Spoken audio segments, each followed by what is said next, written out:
तो क्या आपने कभी किसी आर्ट पीस, किसी पेंटिंग को पहनने के बारे में सोचा है? नहीं, ऐसे नहीं, ऑब्वियसली कुछ ऐसा जो अच्छा लगे। मेरे अंदर तो ये हमेशा चुल मचती है कि मैं कुछ अपने हाथों से कुछ क्रिएटिव बनाऊं और फिर उसको पहनूं। I don't know why.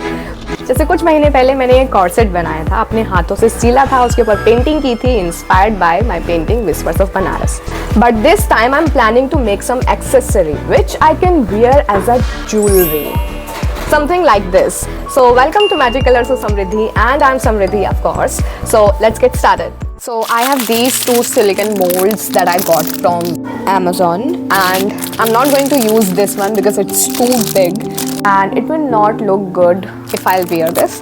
So I'm gonna make the frames out of this. It's very soft.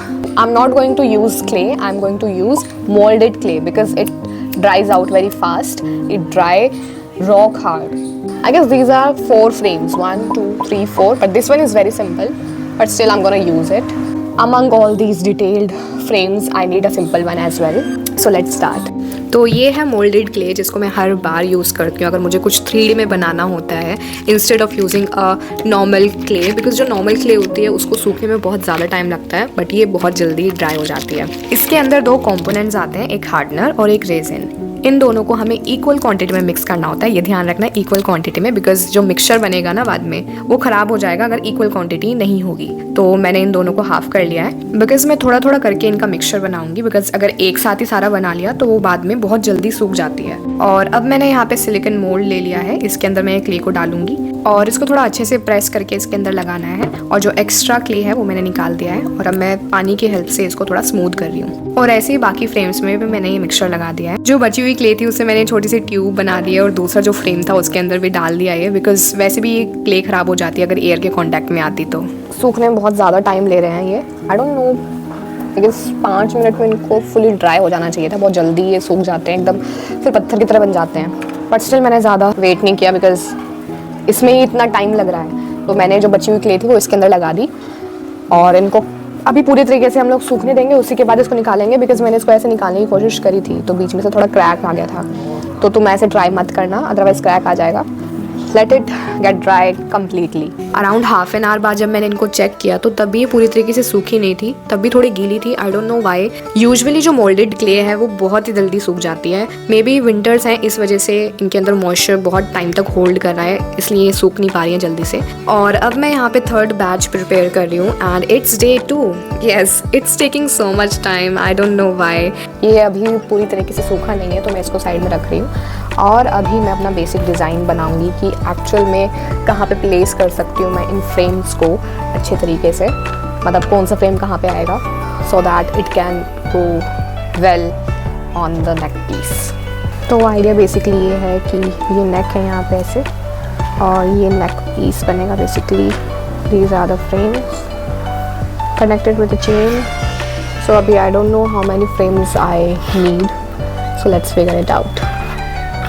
तो ये A3 साइज शीट मैंने ले लिया है। अब इस पे जो ये फ्रेम्स हैं इनका जो बैक वाला पार्ट बनेगा, मतलब जिससे पेंटिंग बनेगी, वो मैं कट आउट कर लेती हूँ एंड मैं थोड़ा एक्स्ट्रा कट आउट कर लूँगी और उनको एज अ स्ट्रक्चर बना के देखूँगी, बिकॉज अभी तक तो ये बने नहीं हैं, सिर्फ इनके 2 बैच बने हैं और तीसरा अभी सूख रहा है इसमें। तो मैं इन सभी फ्रेम्स को इस शीट पे रख दूँगी। तो आई जस्ट रियलाइज़ कि इसके पीछे तो ऑलरेडी है, तो मैं इसको डायरेक्टली पेंट कर सकती हूँ, इस पर पेंटिंग कर सकती हूँ अंदर, बट इनके पीछे नहीं कर सकती हूँ। तो इनके पीछे मुझे एक पेपर लगाना पड़ेगा। But instead of wasting this sheet, पहले मैं एक नॉर्मल रफ शीट ले लेती हूँ, उस पर बहुत सारे सिमिलर कटआउट्स कर लेती हूँ, मतलब इन फ्रेम्स के जैसे ही, और एक बार लगा के देखती हूँ कि कैसे बनेगा वो एक्चुअल में, instead of wasting the sheet. ये एक अमेज़न की कुछ बुकलेट टाइप कुछ आई थी किसी प्रोडक्ट, स्टेपलर के प्रोडक्ट के साथ में, तो इसी को यूज़ कर लेते हैं, इसे तो टोटली वेस्ट है। तो इसके ऊपर मैं इन फ्रेम्स को रखूँगी और सेम इनके जैसा साइज़ कट करूँगी सिमिलर। मैं बारी बारी तो सभी फ्रेम्स को इंडिविजुअली कट नहीं करूँगी, तो मैंने यहाँ पे एक फ्रेम बना लिया। फिर इस पेपर को 2-3 बार फोल्ड करके इसको कट कर लूँगी, तो मुझे इसके 3-4 पीसेस आराम से मिल जाएंगे। ओके, तो मैं एक बार ये चेंज करती हूँ जो मैं एक्चुअल में पहनूंगी जब मैं उसको डालूंगी। So 1 2 3, this is going to be the face. And जो ये मैंने कटिंग्स की है अब इसको ऐसे लगा के देखूंगी कि ये कैसे जाएगा उसमें। ब्लैक मैंने इसलिए चूज़ किया बिकॉज इट विल, जो उसके ऊपर मैं डालूंगी तो हाईलाइट करेगा। ओके, मैंने ये लगा लिए हैं। That is going to be my jewellery piece, my art piece, my art gallery basically of frames. सही लग रहा है, मतलब ठीक लगेगा। This might not look good अभी, बट धीरे धीरे ये अच्छा लगेगा, मतलब जब ये कंप्लीट हो जाएगा। बिकॉज ये तो अभी सिर्फ वाइट वाइट दिख रहा है, वो पूरा प्रॉपर फ्रेम्स हैं, फिर मतलब पेंटिंग होगी। अब पेंटिंग भी क्या होगी वो भी मैंने अभी डिसाइड नहीं किया है, बट या that's the basic structure, framework of what I am thinking. Let's see if I am able to convert my vision into reality. अभी सारे फ्रेम्स बन के रेडी नहीं हुए हैं, बट मैंने सोचा कि इतने में पेंट कर लेती हूँ। तो मैं यहाँ पे यूज़ कर रही हूँ ग्रेनोटोन का गोल्डन कलर, क्योंकि इस वाली ब्रांड का गोल्डन कलर बहुत ही अच्छा है। मैंने बाकी ब्रांड्स के भी यूज़ करके देखे हैं, बट वो इतने अच्छे नहीं होते हैं, एकदम गोल्ड वाली फिनिश नहीं देते हैं। तो जो मैंने वो स्ट्रक्चर बनाया था पेपर से, मुझे उससे पता चला कि मुझे अराउंड 24 फ्रेम्स चाहिए। तो अभी 4 से 5 फ्रेम्स बाकी हैं। तो एज यू कैन सी की साइड में सिलिकन मोल्ड रखा है मैंने, उसके अंदर ऑलरेडी मिक्सचर डाल के रखा हुआ है, वो अभी सूख रहे हैं। उसके बाद में मैं फिर उनको भी पेंट कर दूँगी। ये अभी भी पूरी तरीके से सूखे नहीं है, बट स्टिल मैं इनको निकालूंगी बिकॉज़ इनकी शेप को मैं अभी भी मोल्ड कर सकती हूँ। तो मैं सोच रही थी इनको थोड़ा रेक्टेंगल शेप में बनाने का, अगर ये पूरी तरीके से सूखे नहीं है। See, we can mould the shape. Okay, circle shape का बन गया, जस्ट लाइक दिस। और एक्चुअल में ये सर्कल शेप का नहीं था, दिस इज़ दिस। अगर ये पूरी तरह से सूखे नहीं है तो आप इनको निकाल लो and we can change the shape of it, because ultimately है तो ये clay he, and I want to make it like this, पूरा circle. So let's try. Whoa, oh no, oh god, I didn't oh god, oh what the hell, I will not try to do this. अब ये टूटा इसलिए है, now I realize it because ये almost सूखने वाला था, ये इतना भी गीला नहीं था कि मैं इसको मोल्ड कर सकती, तो that's why। और मैंने बहुत ज़्यादा प्रेशर लगा दिया तो टूट ही गया। ओके, मुझे अभी बनाने हैं और भी। Okay, this turns out. अब मैं इसको नहीं छेड़ूंगी, अदरवाइज़ ये भी टूट जाएगा। So let's keep it like this only. जो ये फ्रेम टूट गया था, मैंने सोचा इसको फेंकने के बजाय एक बार इसको मैं जोड़ के ही देख लेती हूँ। तो मैं यहाँ पे फेविक्विक की मदद से इसको अटैच करने का ट्राई कर रही हूँ। आई डोंट नो कि ये चिपकेगा कि नहीं, बट हाँ, ये चिपक गया है ऑलमोस्ट। एंड इसको रखती हूँ मैं थोड़ी देर के लिए, उसके बाद में देखते हैं कि ये जुड़ा कि नहीं। तो इसके पीछे वाली साइड में मैंने थोड़ी फेविक्विक लगा दी है, जस्ट टू बी श्योर कि ये फ्यूचर में बाद में जाके ना टूटे, बिकॉज़ ये अभी भी हिल रहा था। और जब मैंने इन सभी को पेंट कर दिया, देन आई रियलाइज़ कि बहुत ही ज़्यादा गोल्डन लग रहे थे, मतलब कि एकदम चमक वाला जो गोल्डन होता है। पर जो असली गोल्ड होता है उसमें थोड़ा सा ना डलनेस होती है। तो मैंने सोचा कि इसके ऊपर मैं ये ब्रॉन्ज़ कलर का पेंट कर देती हूँ। ये कैमल का ब्रॉन्ज़ मेटालिक कलर है, तो इससे थोड़ा सा ना वो रियल वाली इफेक्ट आ जाएगी कि हाँ, ये रियल गोल्ड है और रियल फ्रेम्स हैं। अब मैं ये सभी फ्रेम्स के ऊपर ये कलर करने वाली हूँ, बट पूरी तरीके से कवर नहीं करूँगी, सिर्फ कुछ कुछ जगह पे इसकी शेड डाल रही हूँ। And it is almost complete, सभी पे मैंने ये ब्रॉन्ज़ कलर कर दिया है। Welcome to day 3। और कल रात को जैसे आपने देखा था मैंने ब्रॉन्ज़ कलर कर दिया था। अब दोबारा से मैं इनके ऊपर गोल्डन कलर का ब्रश बस थोड़ा सा हल्का सा करने वाली हूँ। पेंट को ऐसे अप्लाई करना है कि बीच बीच में जो ब्रॉन्ज़ कलर है वो भी थोड़ा दिखता रहे, पूरा कवर नहीं करना है फ्रेम को। आई डोंट नो कि कैमरे में इतना पता चल रहा है कि नहीं, बट जब मैंने सिर्फ गोल्डन कलर अप्लाई किया था ना, तो बहुत ही ज़्यादा चमक रहा था, बट ब्रॉन्ज़ कलर अप्लाई करने के बाद ये काफ़ी रियल गोल्ड ही लग रहा है। अब इन फ्रेम्स को मैं अपनी A3 शाई शीट पे अरेंज कर रही हूँ और फिर बाद में इनकी आउटलाइन करूँगी। And this is my pencil. वैसे तो हर दूसरे या तीसरे कोने में मुझे पेंसिल मिल जाएगी, बट जब काम की बारी आती है तो सिर्फ इतनी ही पेंसिल मिलती है। यहाँ पे मैं उन्हीं फ्रेम्स की आउटलाइन कर रही हूँ जिनके पीछे कोई भी बेस नहीं है, बिकॉज इस वाइट शीट पे फिर मैं पेंटिंग्स बनाना स्टार्ट कर दूँगी। And here comes my favourite part after a long time. तो इतना फ्रेम्स वगैरह बनाने के बाद फाइनली मैं इनकी पेंटिंग स्टार्ट कर रही हूँ, और ये बहुत ही ज़्यादा छोटी है, जितना मैंने सोचा था उससे ज़्यादा। आई वॉज थिंकिंग कि मैं बहुत ही डिटेल्ड पेंटिंग बनाऊंगी हर एक के अंदर, बट देन आई रियलाइज़ कि नहीं ब्रो, इतनी छोटी जगह पे इतनी डिटेल्ड पेंटिंग नहीं हो पाएगी। बट स्टिल मैं ट्राई कर रही हूँ कि कुछ तो डिटेलिंग दिखे। और मैं यहाँ पे बना रही हूँ water lilies inspired by the great Claude मोने आर्टिस्ट। पर मैं यहाँ पे एग्जैक्ट कॉपी नहीं कर रही हूँ, सिर्फ उनसे इंस्पिरेशन पेंसिल ली है और मैंने ये पिंक कलर में बनाया है। जो उनकी ओरिजिनल पेंटिंग है वो वहाँ पे ओरिजिनल कलर्स हैं जो वाटर लिलीज और स्काई के होते हैं बेसिकली, और दूसरी साइड मैं दूसरे कलर से बना रही हूँ, ब्लू कलर से। तो स्टार्टिंग में तो मैंने सोचा था कि जो भी फेमस आर्टिस्ट है और जो भी मेरे फेवरेट आर्टिस्ट हैं उनकी फेमस पेंटिंग मैं यहाँ पे पेंट करूँगी, बट देन आई रियलाइज़ कि बहुत ही ज़्यादा छोटा फ्रेम और कैनवस हो जाएगा मेरा वो मास्टरपीस पेंट करने के लिए यहाँ पे। तो मैं यहाँ पे बस सिमिलर पेंटिंग बना रही हूँ उन फेमस आर्टिस्ट की, एकदम कॉपी नहीं कर रही हूँ, थोड़े बहुत कलर चेंजेस कर रही हूँ इधर उधर बस। और जो ये वाले फ्रेम्स हैं जिनके पीछे बेस है, मैं उन पे पहले वाइट बेस पेंट कर रही हूँ, बिकॉज जब मैं बाद में पेंट करूँगी उन पे तो वो थोड़े ब्राइट दिखेंगे कलर्स। तो इस वाले फ्रेम पे मैं बना रही हूँ लोटस, बिकॉज जो मैंने रिसेंट पेंटिंग बनाई है वो भी लोटस है, तो मैंने सोचा कि क्यों ना कुछ सिमिलर सा बनाया जाए। ये तो छोटा ही फ्रेम है तो ज़्यादा कुछ नहीं कर सकती, मैंने पीछे ब्लू और पिंक कलर कर दिया है, रेंडमली स्प्रेड करा था और थोड़ा ग्रीनिश का टोन भी दिया है और बीच में एक लोटस बना रही हूँ। दैट्स इट, थोड़ा सिंपल, बट इसमें भी मुझे टाइम लग गया क्योंकि मैंने इसमें भी डिटेलिंग करना स्टार्ट कर दिया था।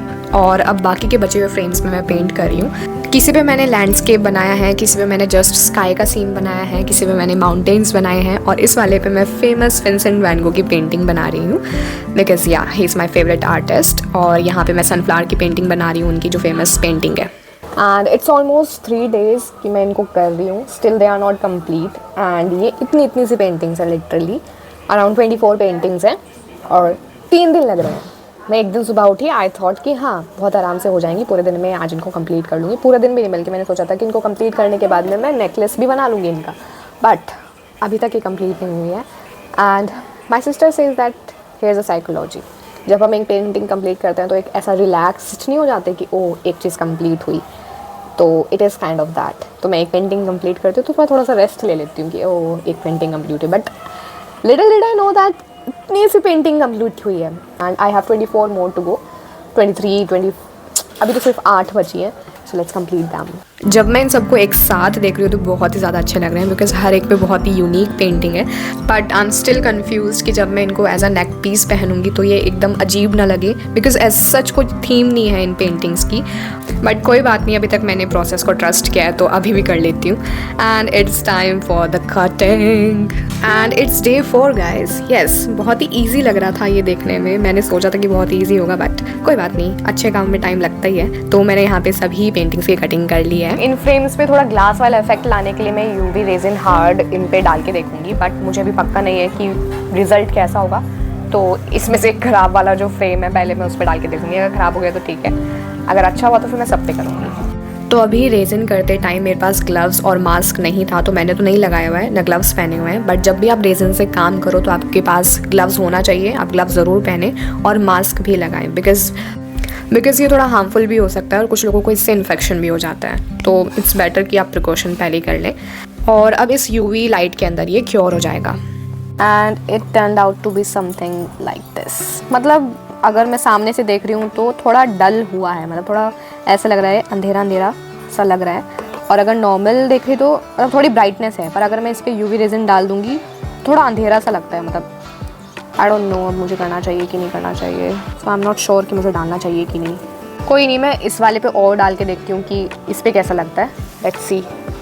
ये हमारा यूवी रेजिन हार्ड, ये बेसिकली ना यूवी लाइट के अंदर ही क्योर होता है, ये वाला रेजिन होता है जो, और विद इन 2 to 3 मिनट्स में ये एकदम हार्ड भी हो जाता है। तो ये एकदम मुझे सही लगता है। जो नॉर्मल वाले ये आते हैं ना रेजिन्स, उनमें पूरा दिन लगता है। जब मैं एक बार यूवी रेजिन नॉर्मल वाला यूज़ कर रही थी तो मुझे 2 दिन उसको पूरा मतलब हार्ड होने में लगे थे उसको। पर उस वक्त मेरे पास ये यूवी रेजिन ये वाला लैम्प नहीं था, पर इसके साथ ये लैम्प मैंने लिया है, बिकॉज ये लैम्प के अंदर ही क्योर होता है, ये अपने आप नहीं क्योर होगा। ओके, बस इसको ब्रश से भी मैं फैला देती हूँ। और अगर कोई बबल है, जैसे इसके अंदर अभी बबल पड़ रहा है, तो इसको हटाना होता है, अदरवाइज़ ये ऐसे ही हार्ड हो जाएगा। तो सारी जगह से मैं देख लूँगी कि हो गया कि नहीं। ये मैंने ख़राब वाला ब्रश लिया है, ठीक है, कोई अच्छा वाला ब्रश मत ले लेना, बिकॉज एट द एंड वो ख़राब ही हो जाता है। और किसी फ्लैट सरफेस पे आपको इसको रखना है जहाँ पे एकदम इक्वल हो सभी से, वरना एक साइड से ज़्यादा हो जाएगी यूवी रेजिन, एक साइड से कम हो जाएगी। सो अगर आपको वैसा नहीं करना है तो किसी फ्लैट सरफेस पे रखो। एंड अब इसके ऊपर ये हम लोग लैंप लगा देंगे और इसको चालू कर देंगे। ओ गॉड, मैं ये सब कुछ काम बेड पे बैठ के कर रही हूँ।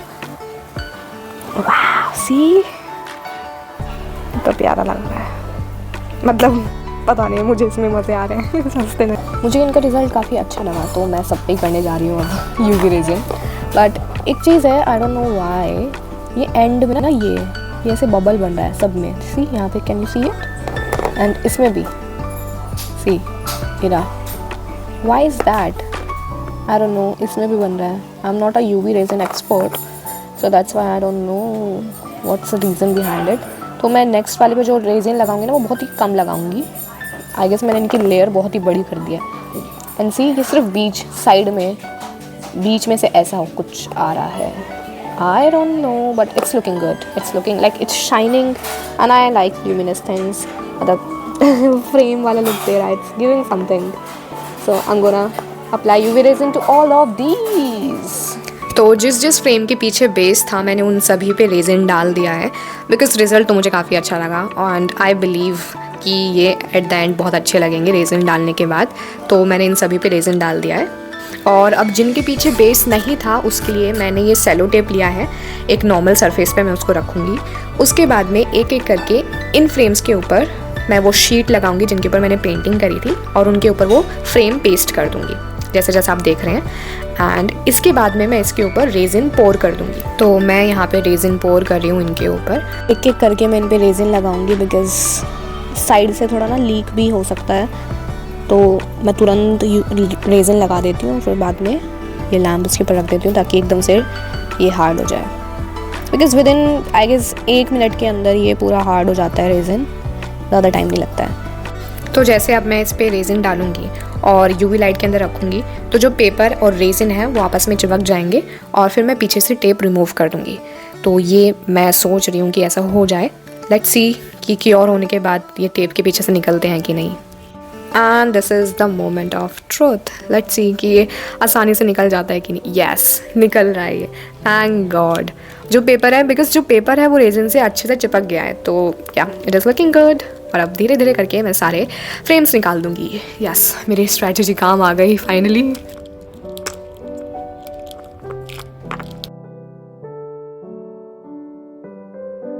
अब ये चेन में लगाने वाली हूँ इसमें, मतलब इनके साइड में, ताकि ये एक दूसरे से कनेक्ट हो के एक पूरा नेक पीस बना दे। बट मैं ये सोच रही थी इनकी साइड में जंप रिंग, इनको जंप रिंग्स बोलते हैं, तो इसके साइड में ऐसे लगाने का सोच रही हूँ। मतलब साइड में ऐसे हुक टाइप लग जाएगा ये दोनों साइड, और फिर इसको मैं इसके अंदर डालूँगी। I was planning to do that, but I realize कि बहुत बड़ी हैं जंप रिंग्स, मतलब ये 10 mm है ये, और मुझे थोड़ी छोटी चाहिए थी। So what I am thinking now कि मैं डायरेक्टली इसको ऐसे ही कनेक्ट कर देती हूँ। एंड मैं कनेक्ट कैसे करूँगी इसको? फेविक्विक से। तो मैं इन जंप रिंग्स को यूज़ नहीं करूँगी, डायरेक्टली ही चेन लगा दूँगी इसमें। ये बीच में लगाऊँ या फिर ये बीच में लगाऊँ, ये विंसेंट वैन गो वाला। But lotus is also looking good, मतलब बीच में जो आएगा। एंड ये मेरे रिसेंट जो मैंने पेंटिंग बनाई लोटस वाली उससे भी रिलेट करता है, तो मैं थोड़ा कंफ्यूज हूँ कि क्या लगाऊँ इसमें। यहाँ पे मैंने इनको अच्छे से अरेंज कर दिया है, जिस शेप में नेकलेस होने वाला है उस शेप में, और इसके बाद में मैं फेविक्विक से यहाँ पे चेन को अटैच कर रही हूँ। बाद में मैंने इसके ऊपर यूवी रेजिन भी लगा दिया था। फेविक्विक का कितना मजबूत जोड़ होता है वो इसमें पता चलेगा, बिकॉज मैं सारे जो ये फ्रेम्स हैं और ये चेन है वो फेविक्विक से ही चिपकाने वाली हूँ। और दूसरी बात कि मुझे जितना इजी लग रहा था ना, इतना इजी है नहीं, बहुत सारे एरिया में लगाना है, और छोटे छोटे पार्ट्स पहले तो मुझे वो कट करने हैं चेन के, उसके बाद में उनको लगाना है। तो मैं फाइनल शूट कर ही कर पाऊँगी। मुझे लग रहा था कि आज मैं बना भी दूँगी, पहन के भी दिखा दूँगी। टाइम लग रहा है, इट्स टेकिंग टाइम। कितने दिन, 1 हफ्ता हो गया मेरे को ये बनाते हुए। हे भगवान, हे भगवान। तो जब मैं फेविक्विक यहाँ पे लगा रही हूँ तो ये थोड़ी देर बाद में निकल जा रहे हैं। तो मैंने क्या सोचा कि जो ये यूवी रेजिन है मैं इन चेन के ऊपर डाल देती हूँ, बिकॉज यूवी रेजिन डालने के बाद तो एकदम हार्ड, एकदम पत्थर की तरह हो जाती है, तो ये सिक्योर करके रखेगा चेन्स को आपस में। सो दैट्स वाई अब ये डबल काम हो गया मेरे लिए। पहले मैं फेविक्विक से उनको अटैच कर रही हूँ, उसके बाद में मैं यूवी रेजिन ऊपर डाल रही हूँ इनके, ताकि जो चेन है वो बाद में टूट ना जाए जब मैं इसको पहनूँ। And finally it is complete. Oh my god, after 5 to 6 days ये complete हो गई। चलो, मुझे लग रहा था कि इसमें तो जन्म लग जाएंगे, but see, it's looking so pretty, isn't it? एकदम एस्थेटिक रिच वाली वाइब आ रही है। 9 लाख का हार से भी ज़्यादा खूबसूरत लग रही है मेरे को फ़िलहाल। चलो मैं इसको पहन के दिखाती हूँ। वाओ, आई मीन कुछ तो बन गया है, जैसा मैंने सोचा था वैसा ही exactly, literally this is the first time मैं बोल सकती हूँ कि जो मेरे इमेजिनेशन में चल रहा था उससे एकदम हूबहू कुछ चीज़ बना दी है मैंने। Wow, it is looking pretty.